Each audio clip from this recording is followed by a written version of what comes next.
let me go through the steps very quickly. The first one again is initiate. Now initiate means to you cause a process or an action to begin. Now certainly any provocation could itself have been provoked. We understand that. There's that cause and effect of we get angry, we say things, our spouse retaliates, and it goes back and forth till we become irrational and just kind of explode. So we have a way of provoking one another.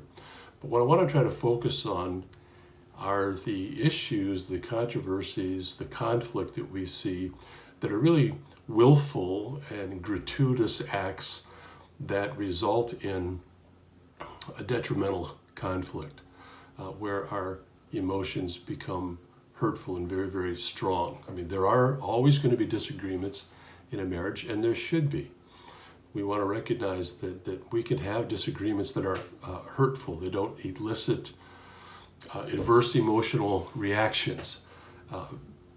Disagreements are actually a healthy sign when they're resolved peacefully, and it's a good exercise.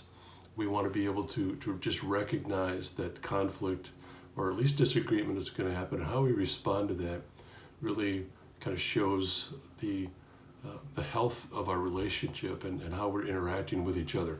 So how can we resolve all disagreements, like the ones that are just easy and we seem to understand? We exchange words, we say, okay, I get it, let's move on, and we are truly doing that without any ill effects.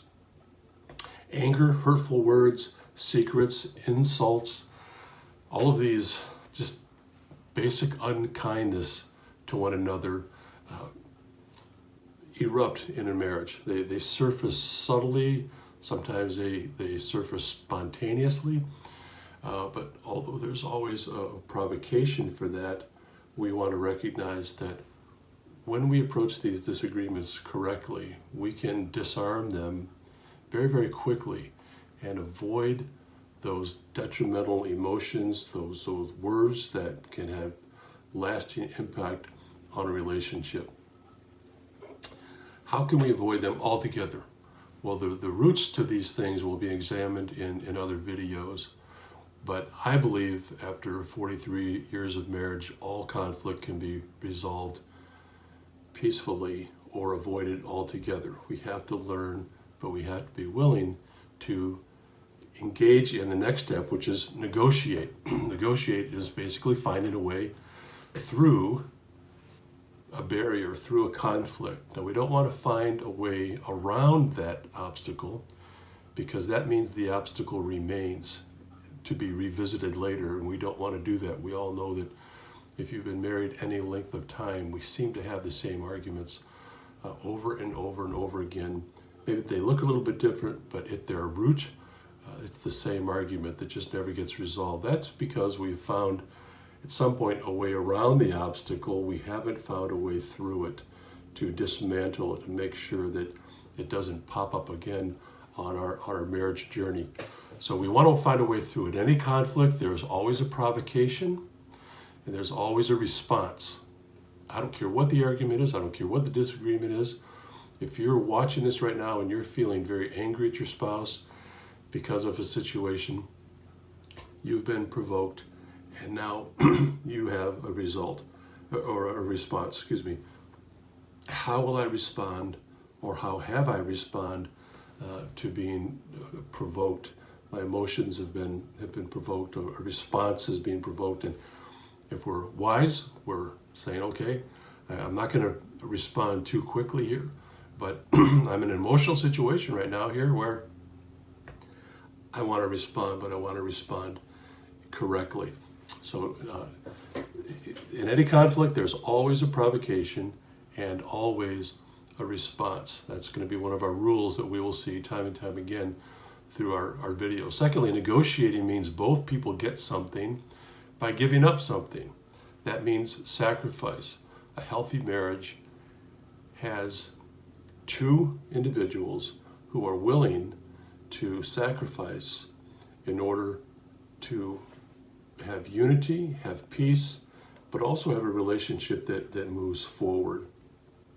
And I like to think of that as we are cultivating a relationship. So when we look at conflict, we have to recognize that if this is going to be resolved, if we're going to find a way through this obstacle, that we're going to have to negotiate. Even if you entirely feel like the victim, and sometimes you might be, your spouse might be the victim, maybe you're the cause of the problem, you're the provoker.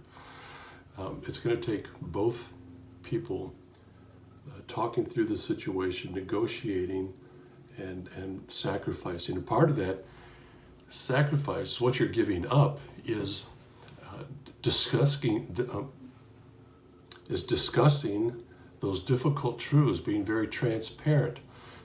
And sometimes a difficult truth is you're confessing something that you've done or something you feel, something that you haven't done, and just being transparent and honest with one another. That is a great sacrifice, unfortunately, for many people. It's so difficult to just reach deep down into our heart and say, this is what I'm feeling. This is why I did it. This is how you make me feel when you say that. So to negotiate effectively, we need to sacrifice, and that sacrifice requires courage as we disclose those deep truths. Right or wrong, we need to be willing to do that. Lacking transparency is the first obstacle, and it is present in every single conflict. We, by nature, tend to put our defenses up and get on the offense when a conflict arises. So our shields go up, but there are artillery ports open where we can begin firing at the enemy, our spouse, unfortunately. So we are both defending ourselves, but offending the spouse. And that's where it's important for us to find a way to keep those barriers down, keep the defenses down, keep the offenses down, and recognize that we just need to negotiate. We need to talk about this issue. The correct godly response is crucial to amending conflict. And thirdly, this idea of conciliate. To conciliate means to make compatible. Okay, some think that they are compatible just because they're in love. They think they're compatible because, hey, we're married, we're in love, we really, really like each other, we have a lot of things in common, so we must be compatible. Well, you may be compatible in some areas, but if there's conflict, and there will be, then there's some incompatibility that needs to be resolved. There are compatibilities on many levels, but as conflicts arise, as we change, as we mature, as our values seem to change or will change the longer we're married, then sometimes that compatibility shifts. And I've heard people say, well, our marriage failed because we grew in different directions. It's ridiculous. It's important for us to grow together, being able to pursue each other's interests, but encouraging each other to pursue interest and to communicate and grow together in that unity that God calls a miracle of when we come together in a biblical Christian marriage, we're drawn together and He makes us one. So growing in opposite directions, growing apart, isn't an option. We need to recognize that we need to find compatibility. And compatibility means like-mindedness. Now, this does not mean that you're identical to your spouse. If you and your spouse are identical, only one of you is necessary, okay? Differences are good. Differences are healthy. They're constructive.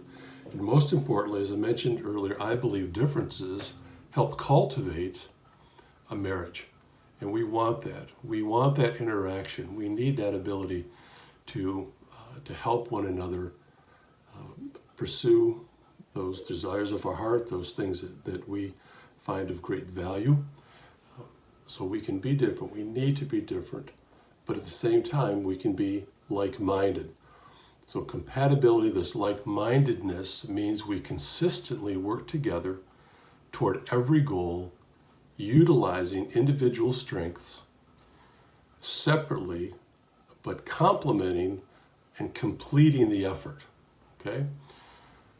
So like-mindedness means we have similar or identical goals. How we approach those are going to be different. We need to complement and strengthen one another. The husband has his responsibilities, the wife has her responsibilities. They are both gifted differently. They have different skills, different aptitudes. We think differently. Those should never be points of conflict or incompatibility. We need to be like-minded in how we pursue an objective. And that takes understanding each other's abilities and recognizing that differences are good, differences are healthy, and they will cultivate your marriage. So that's the philosophy, kind of the approach that I'll take as we look at the next few videos. I hope to do them at least on a weekly basis. But do me a favor, subscribe to this, leave some comments, hit the like button. I'm new to this. That's what everybody says on their YouTube channel. So let me know that you're interested in hearing more.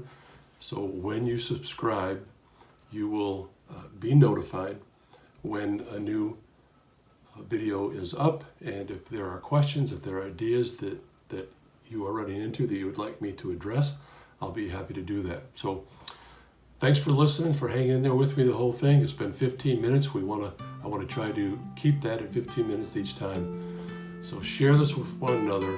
Allow yourselves to talk through some of these ideas. Thanks. We'll see you next time.